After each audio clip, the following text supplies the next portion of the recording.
Welcome friends. இன்னைக்கு நம்ம பானிபூரி எப்படி செய்யறதுன்னு இந்த வீடியோவில் பார்க்கலாம்.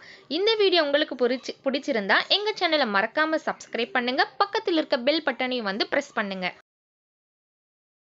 100 கிராம் கொத்தமல்லி, 100 கிராம் புதினா, ஒரு துண்டு இஞ்சி, ஒரு பச்சை மிளகாய் சேர்க்கணும். தேவையான அளவு உப்பு அதோட சேர்த்து நல்லா ஃபைனாக பேஸ்ட்டாக அரைச்சி எடுத்துக்கணும்.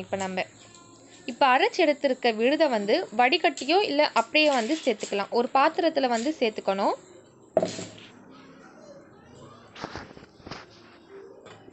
இந்த மிக்ஸி ஜாரில் ஒரு டம்ளர் அளவு தண்ணீரை சேர்த்து அதோட ஊற்றிடுங்க.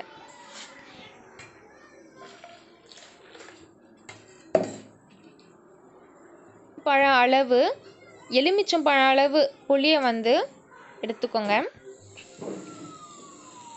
புளி தண்ணியை அதோட சேர்க்கணும். சேர்த்துட்டு 2 டம்ளர் அளவு தண்ணீரை அதோட சேர்த்துக்கோங்க. உப்பு தேவையான அளவு சேர்த்துக்கலாம்.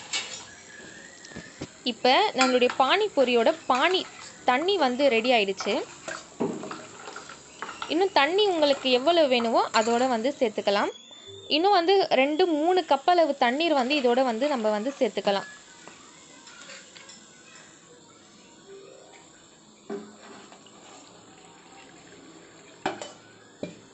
உப்பு தேவையான அளவு சேர்த்துக்கணும்.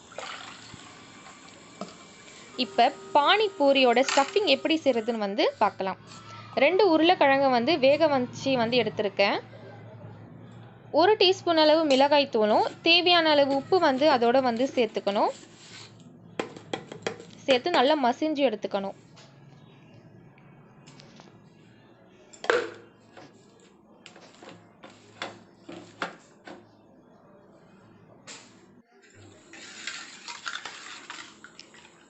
இப்போ நம்மளுடைய தண்ணீர் ரெடி ஆயிடுச்சு.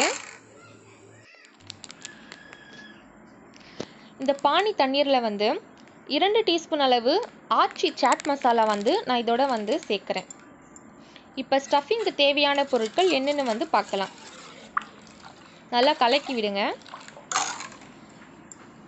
உருளைக்கிழங்கு நம்ம எடுத்து வச்சிருக்க உருளைக்கிழங்கும் 2 வெங்காயம், சிறிதளவு கொத்தமல்லி கட் பண்ணி எடுத்து வச்சிருக்கேன். 200 கிராம் அளவு சுண்டலை வேக வச்சு எடுத்து வச்சுக்கணும்.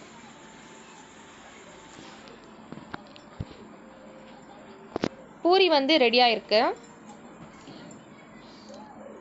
இப்போ ஸ்டஃபிங் எப்படி செய்யறதுன்னு பார்க்கலாம்.